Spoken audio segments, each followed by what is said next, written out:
Tras 140 años de existencia, el expenal García Moreno de Quito fue el primer centro penitenciario del país y la única cárcel de máxima seguridad por años.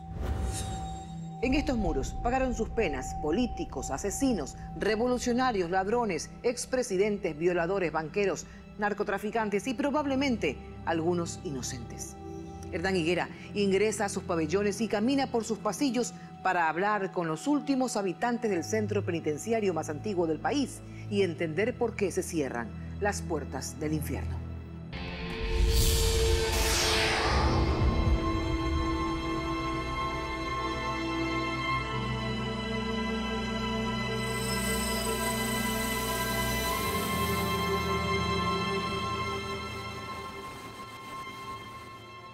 Nunca fue un lugar de rehabilitación social, ni un lugar de tranquilidad. Durante 140 años, el expenal García Moreno escribió su historia como la cárcel más violenta e infrahumana del país.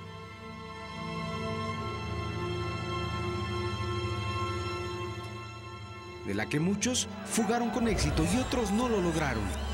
Es el infierno que cierra sus puertas.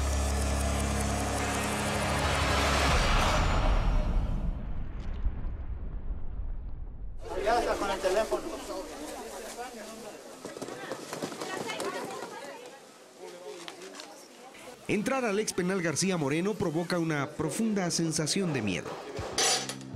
Y no solo por las personas que están encerradas allí, más bien porque en el centenario edificio sus paredes, puertas y pasillos conducen a un infierno forjado por el dolor y la muerte. Son 140 años de existencia, 290 celdas y en ellas cada minuto se hace eterno. No funciona la luz. El agua se va. El penal empieza a quedarse solo luego de haber tenido más de 3.000 inquilinos, según un informe de marzo pasado del Ministerio de Justicia. En su rústica estructura quedan las huellas de la criminalidad ecuatoriana, donde no solamente los culpables purgaron sus penas, sino también muchos inocentes. En estos 5 pabellones todo tiene un precio. Se adquieren deudas y los cobradores son implacables. Una deuda cuando tú tienes adentro y hay muchas personas que no pueden pagarla, las pagan con su mujer o con su suegra, su hermana, y hay muchos casos que se ven adentro, así se pagan las deudas así. Llega la visita, la coge la persona que la deuda y se va a su celda hasta que salga y pagada la deuda, y eso es todo. Hicimos un recorrido por los lúgubres y oscuros rincones del Panóptico, que fue concebido por el entonces presidente Gabriel García Moreno. El plano del Panóptico de Quito. Por fin la ciudad y el país entero podrán contar con una cárcel digna. ¿Y las paredes exteriores van pintadas de rojo? Sí. Y las interiores del más oscuro negro. Fue como una sentencia y orden eterna. El arquitecto inglés Thomas Reed fue el encargado de la obra que tardó 3 años en levantarse y costó 2.149 pesos, la moneda vigente en Ecuador antes del sucre. El edificio fue inspirado en el sistema panóptico europeo. Además de tener un solo preso por celda, la estructura permitía que desde la cúpula central se pueda vigilar todos los pabellones con poco personal. Los presos no sabían cuándo los veían. Sin embargo, esa lógica fue corta.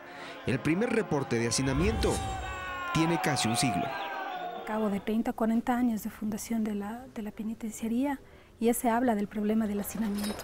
Había alrededor de 500 presos en total en la penitenciaría, es decir, había mayor cantidad de presos políticos que presos por delitos que habían sido sancionados por otro tipo de causas, ¿no? No fue encerrado por García Moreno, pero de todos los políticos que llegaron a este presidio, el más famoso fue Eloy Alfaro. Ocupó la celda número 13 del pabellón E hasta que el 28 de enero de 1912 una turba ingresó, lo mató y lo arrastró hasta el ejido. El episodio se conoce en la historia como la Hoguera Bárbara.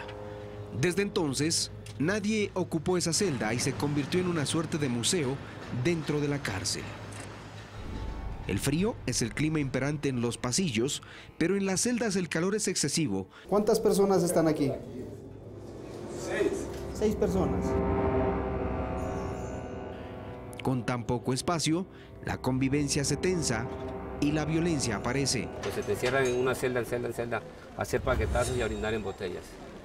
Así se vive adentro, ese es el pabellón B. ¿A orinar en botellas? En botellas, sí.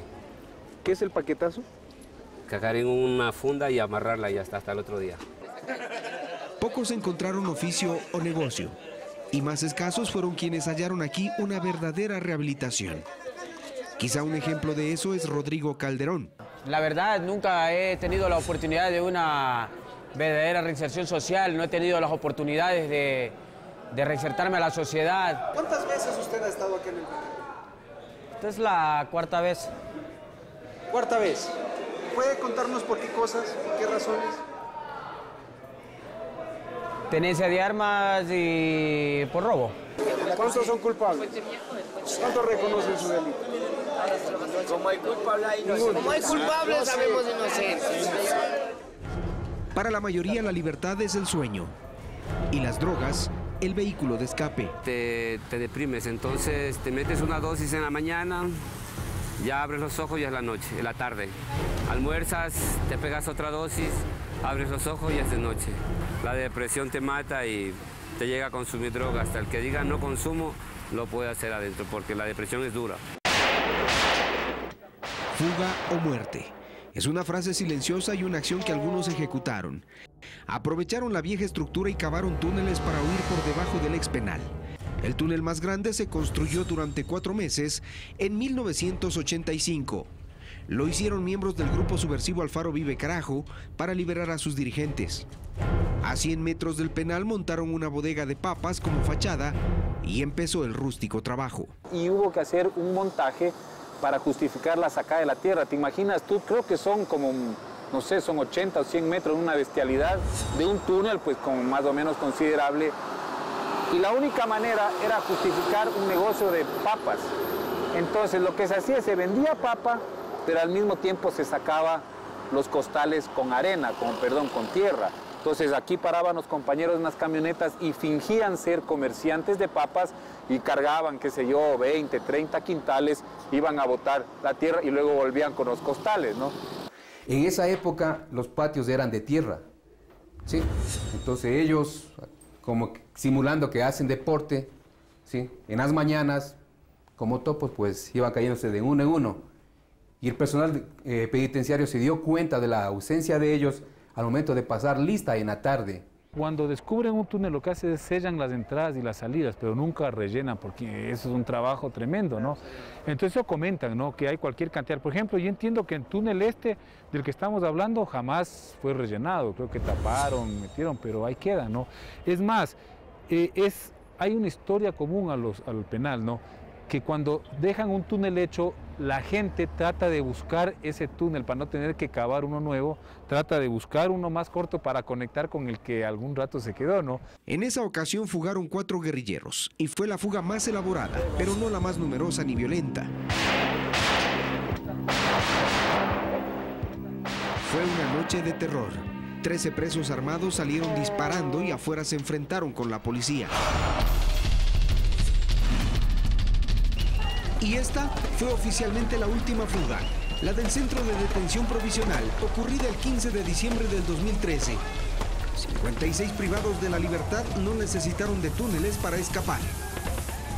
En estampida salieron por la puerta principal a las 9 de la mañana.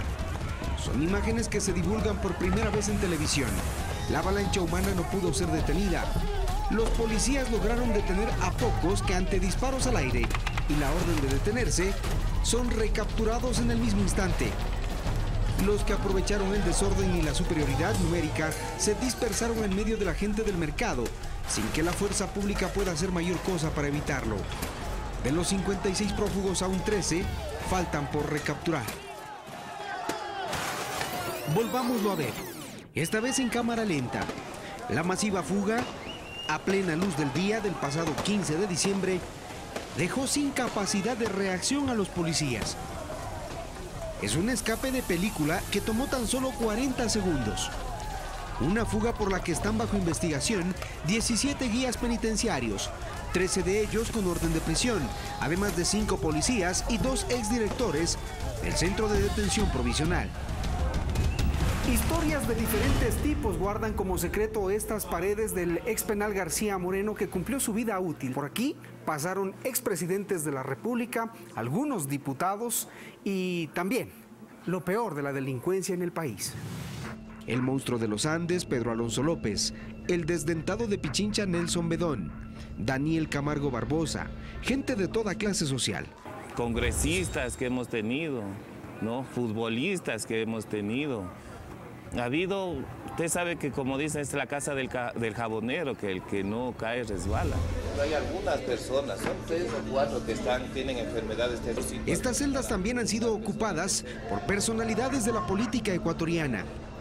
El 7 de noviembre de 1961, por ejemplo, por orden del presidente Velasco Ibarra, fue encarcelado el entonces vicepresidente Carlos Julio Arosemena por diferencias políticas. Y el último expresidente en visitar estos calabozos fue Lucio Gutiérrez. Y así, políticos, banqueros y hasta sacerdotes han tenido que purgar una pena en medio de estas frías paredes. Pero más allá de estos tristemente célebres reos famosos, estas celdas han sido ocupadas por miles de almas anónimas que dejaron su vida en medio de estas paredes. Ahora, finalmente los corredores del penal no volverán a escuchar sus lamentos. Volvemos con más. Esto es Ecuavisa y su Visión 360. Marta González, Mayra Quiroz y toda una familia que ha exigido a diferentes gobiernos el pago que su constructor, el expresidente García Moreno, nunca hizo por el terreno donde se levantó la principal cárcel del país. Bonito que construya, que haga lo que él quiera, que haga, pero que me reconozca algo.